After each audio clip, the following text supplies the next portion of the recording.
Hello दोस्तों, स्वागत है आप सभी का टू द पॉइंट के मॉडर्न इंडियन हिस्ट्री के सेशंस में।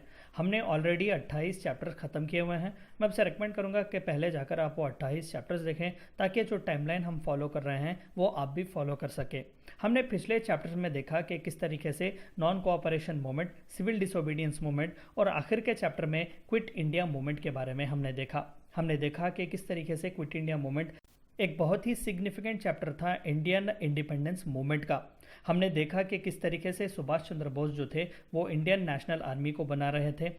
हमने देखा कि one of the most significant developments of quit India movement was British coming to a conclusion कि India is no more governable, क्योंकि उन्हें पता चल गया कि हिंदुस्तान जो था वो उन्हें एक हेडेक बन गया था, क्योंकि मास मूवमेंट्स चल रहे थे, एडमिनिस्ट्रेशन सही तौर पर नहीं हो रहा था और रेवेन्यू ड्रेन भी ब्रिटिश को हो रहा था क्योंकि वर्ल्ड वॉर 2 चल रहा था। तो आज के इस चैप्टर में हम देखेंगे कि पोस्ट क्विट इंडिया मूवमेंट या फिर 1942 के बाद जो थे वो कौन से अहम डेवलपमेंट्स जो थे वो इंडियन नेशनल मूवमेंट में आते हैं। तो आइए हमारा चैप्टर शुरू करते हैं। The crushing of quit India movement. हमने पिछले चैप्टर में ही देखा कि बहुत ही इफेक्टिवली और ब्रूटली ब्रिटिश ने क्विट इंडिया मूवमेंट को क्रश किया हुआ था। 1942 अगस्त 8 को जो था वो लॉन्च किया गया था ये मूवमेंट, और 1945 तक कई इंडियन इंडिपेंडेंस मूवमेंट के लीडर्स को अरेस्ट किया गया था। तो एक फेज्ड मैनर में ब्रिटिश ने क्विट इंडिया मूवमेंट को टैकल किया था। द कॉल ऑफ डू और die stirred controversy across globe. तो 1930s में हमने देखा कि इंटरनेशनल मीडिया जो था वो पहली बार इंडियन इंडिपेंडेंस मूवमेंट पर उसने ज़्यादा फोकस दिया था। क्योंकि गांधी ने अहिंसा के मार्ग पर चलकर ब्रिटिश के खिलाफ हथियार उठाए थे और वो हथियार थे अहिंसा और सत्याग्रह। तो डू और डाई का जब नारा दिया गया कि करो या मरो, तो सारी दुनिया में हलचल हो गई कि अहिंसा के पुजारी बापू ने ये किस तरीके से कह दिया कि या तो तुम करो या फिर मरो। तो this stirred a controversy across the globe. आज भी कई बापू के क्रिटिक्स उन्हें क्रिटिसाइज करते हैं इस मूवमेंट या फिर इस मूवमेंट के लिए और खासकर इस स्लोगन के लिए। British brutally crushed it and imprisoned all the important and influential stalwarts of quit India. Pandit Nehru, Sardar Patel, जितने भी मौलाना अबुल कलाम आज़ाद जैसे इंपॉर्टेंट पर्सनैलिटीज़ थे वो सभी जेल में थे उस वक्त। Mahatma Gandhi refuse to condemn the violence of the masses and held the government responsible for this violence. एक बहुत ही खूबसूरत सा टाइमलाइन है, आप देखिएगा। जब 1920 में बापू आते हैं, चौरी चौरा का इंसिडेंट होता है, तो विद इन डेज जो है वो अपना नेशन वाइड मूवमेंट जो है वो कॉल ऑफ करते हैं, कहते हैं कि वो चीज़ जो अहिंसा से नहीं मिल सकती वो मुझे बिल्कुल भी नहीं चाहिए। एक बहुत ही एक्सटर्न जो है एक पर्सनैलिटी, एक बहुत ही एक्सटर्न एटीट्यूड बापू दिखाते हैं।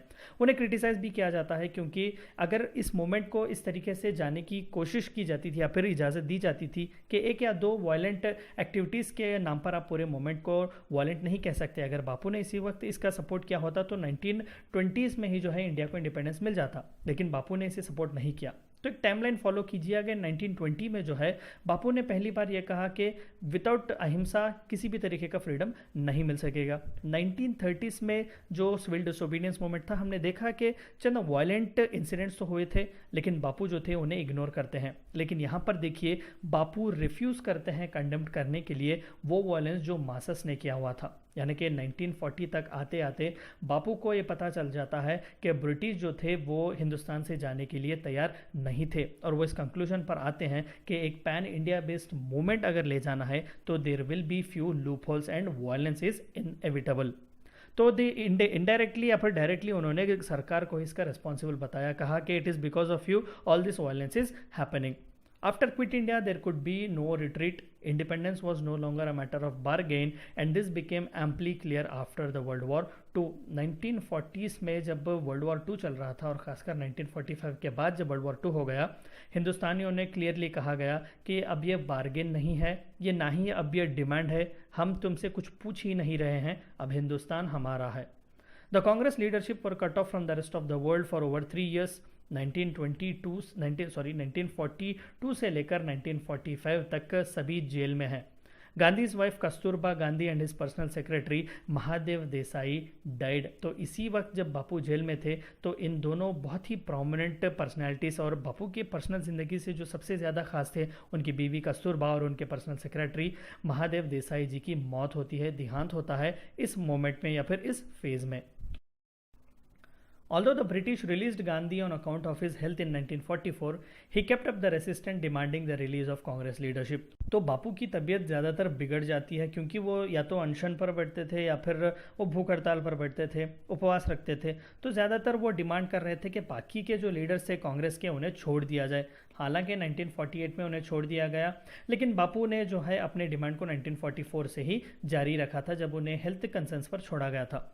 By early 1944, India was mostly peaceful again, while the Congress leadership was still incarcerated, a sense that the movement had failed depressed many nationalists. While Jinnah and Muslim League as well as Congress opponents like Rashtriya Swayamsevak Sangh and the Hindu Sabha sought to gain political mileage, criticizing Gandhi and Congress party. It was in this juncture जब 1940s में हिंदू महासभा और राष्ट्रीय Swayamsevak Sangh RSS और मुस्लिम league जैसे communal और communally motivated political parties या फिर outfits जो है वो सीन पर आ जाते हैं। वो क्रिटिसाइज करते हैं इंडियन इंडिपेंडेंस मूवमेंट को, खासकर कांग्रेस पार्टी और गांधी के तरीकों को। हमने पिछले चैप्टर्स में भी देखा कि हिंदू महासभा, मुस्लिम लीग जो थे वो क्विट इंडिया मूवमेंट के खिलाफ थे और उन्होंने ब्रिटिश राज का सपोर्ट किया हुआ था।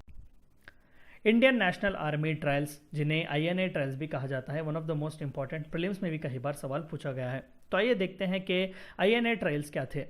Also called the Redford Trials, were the British Indian trials by court-martial of number of officers of Indian National Army between November 1945 and May 1946 for charges variously for treason, torture, murder and abetment to murder during World War II। जो parallel developments हमने देखे जो quit India movement में हो रहे थे, जो INA यानी कि इंडियन नेशनल आर्मी जो बनाई गई थी सुभाष चंद्र बोस जी के नेतृत्व में, तो उन्हें कैप्चर किया गया। हमने देखा कि सिंगापुर में जो है उन्हें सरेंडर करना पड़ा abruptly after the death of Subhash Chandra Bose.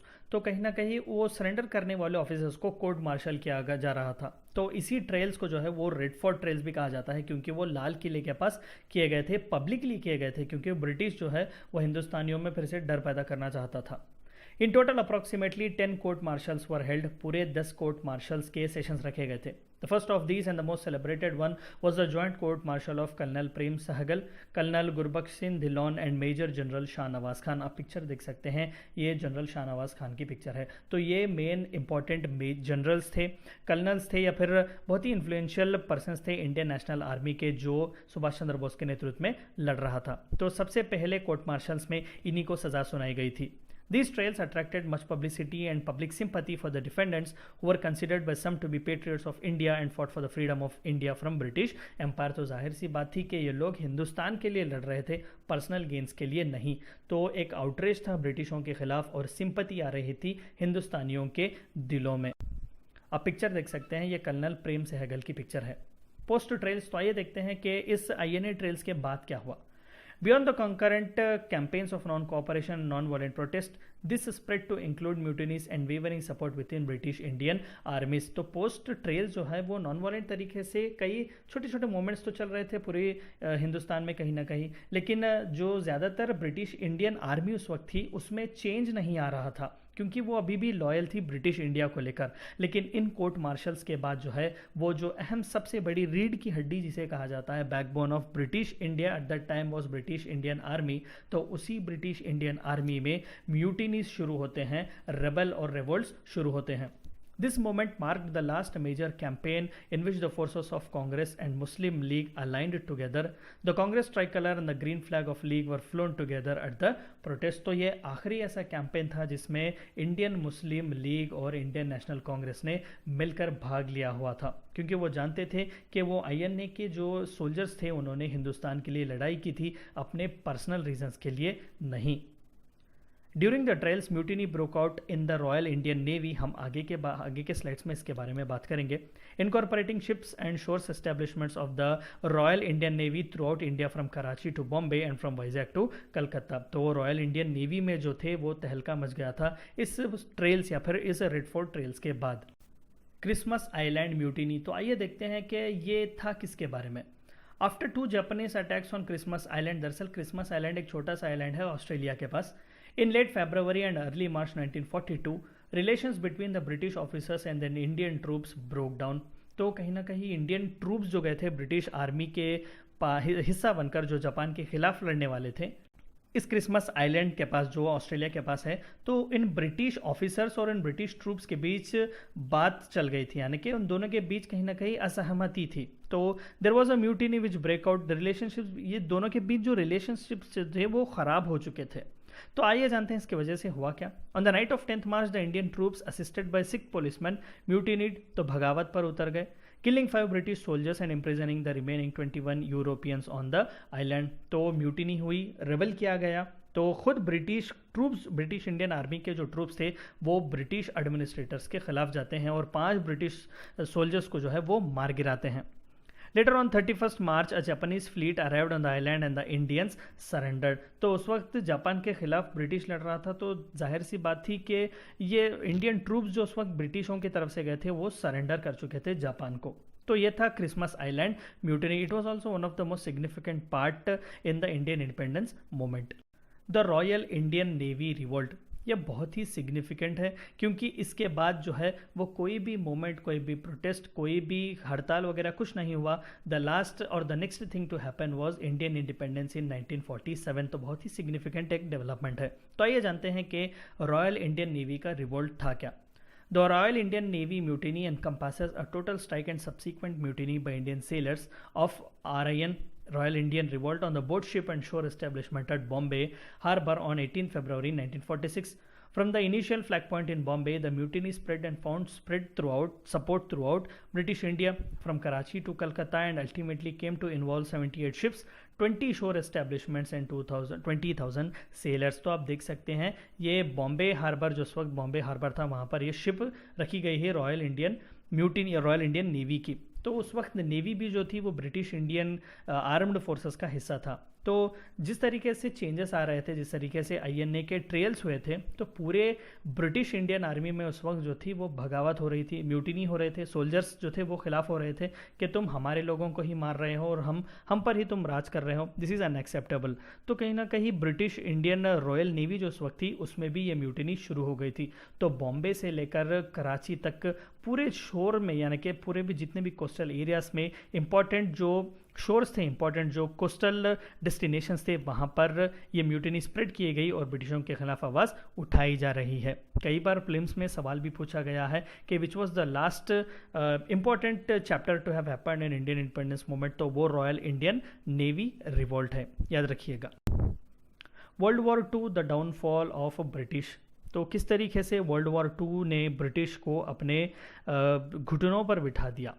World War Two was one of the most significant factors in accelerating the Indian independence. हमने बिल्कुल पिछले चैप्टर में देखा कि किस तरीके से क्विट इंडिया मूवमेंट को लॉन्च किया गया था, ये मद्देनज़र रखते हुए कि वर्ल्ड वॉर टू चल रहा है और ब्रिटिश जो है वो बहुत बुरी तरीके से फाइनेंशियल और रेवेन्यू क्राइसिस में है। ब्रिटिश बहुत ही बुरे दिन देख रहा था। हिटलर जो था वो सिंगल हैंडेडली इन सब को डोमिनेट कर रहा था।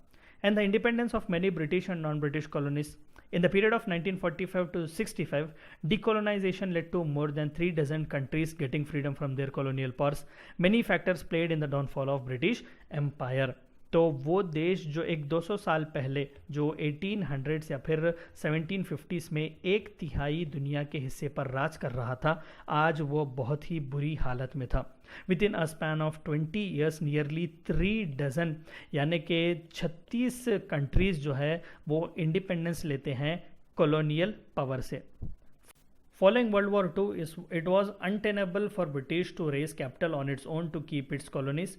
They needed to rely on America and did via the Marshall Plan to rebuild their country. तो बहुत ही बुरी हालत से ब्रिटिश गुजर रहा था। जितने भी कॉलोनीज अफ्रीका में, एशिया में थे, उन्हें चलाने के लिए पैसा नहीं था और वहाँ से पैसा भी वो जनरेट कर नहीं सकते थे। तो ultimately the global leader was none but America. तो वो ग्लोबल लीडर यूके जो था अमेरिका के पहले, अब USA वो ग्लोबल लीडर बन जाता है। मार्शल प्लान दिया जाता है जिसके तहत कंट्रीज़ को रीबिल्ड करने का एक सुनहरा मौका मिलता है। The war also forced the British to come to an agreement with Indian leaders to grant them freedom if they helped with war efforts since India had one of the largest armies। तो हमने पिछले chapter में देखा कि initially बापू ने और तमाम leaders ने ब्रिटिश के खिलाफ आवाज़ उठाई, लेकिन हिटलर की जो अट्रॉसिटीज़ थी वो हद से ज़्यादा थी। तो कहीं ना कहीं उन्हें मजबूर किया गया। ब्रिटिश की हालत बिल्कुल ख़राब थी, लेकिन एक अच्छे रीज़न के लिए वो जर्मन के खिलाफ लड़ रहे थे। तो ब्रिटिश के उस वक्त के एफर्ट्स को जो है वो सपोर्ट कर रहे थे हिंदुस्तान के leaders. British was now at the brink of downfall. तो ये कहीं ना कहीं पोस्ट 1945 वर्ल्ड वॉर 2 के बाद British was at the brink of downfall. तो ये थी चंद बातें आपको जाननी थी पोस्ट क्विट इंडिया मूवमेंट के बारे में या फिर पोस्ट क्विट इंडिया के बारे में जो 1940s के टाइमलाइन में चल रहा था। आई होप कि आपको वीडियो पसंद आया होगा और समझ में आया होगा। Thank you for watching my video.